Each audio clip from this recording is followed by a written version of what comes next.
తర్వాత ఏమైంది తెలుసా? బేబీ నేను ఒక 5 మినిట్స్లో కాల్ బ్యాక్ చేస్తానుండు, అర్జెంట్ పని. ఓకే ఓకే 5 మినిట్సే కదా, ఓకే బాయ్.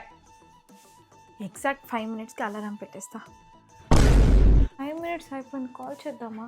వద్దులే, 1-2 మినిట్స్ గ్యాప్ ఇద్దాం, తర్వాత కాల్ చేద్దాం. ఇప్పటికే 20 మినిట్స్ అయిపోయింది, ఇంకా కాల్ చేయలేదు. 5 మినిట్స్ అయ్యి 1 అవర్ అయింది, ఇంకా కాల్ చేయలేదు. నేనే కాల్ చేస్తా, వద్దులే. అండర్స్టాండింగ్ గర్ల్ ఫ్రెండ్ ఉండాలి, కొంచెం అండర్స్టాండింగ్ ఉండాలి. తనే కాల్ చేస్తాడు, ఛార్జింగ్ అయిపోయింది. 1 అవర్ 30 మినిట్స్ అయింది, ఇంకా కాల్ చేయలేదు. నేనే కాల్ చేద్దామా?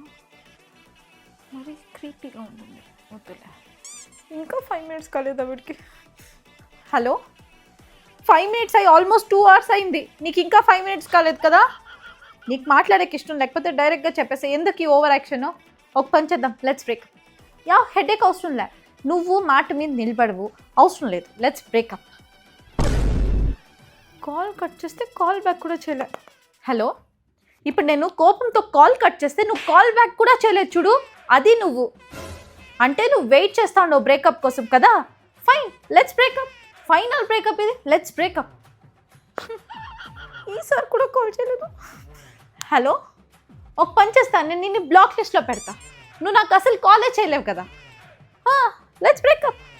బ్రేకప్, కాల్ చేయలేదు, బ్లాక్ లిస్ట్లో పెట్టి కూడా ఏం యూజ్. మీరేంటో మీ విధానాలు ఏంటో ఇప్పటికి నాకు అర్థం అవరో బాబు.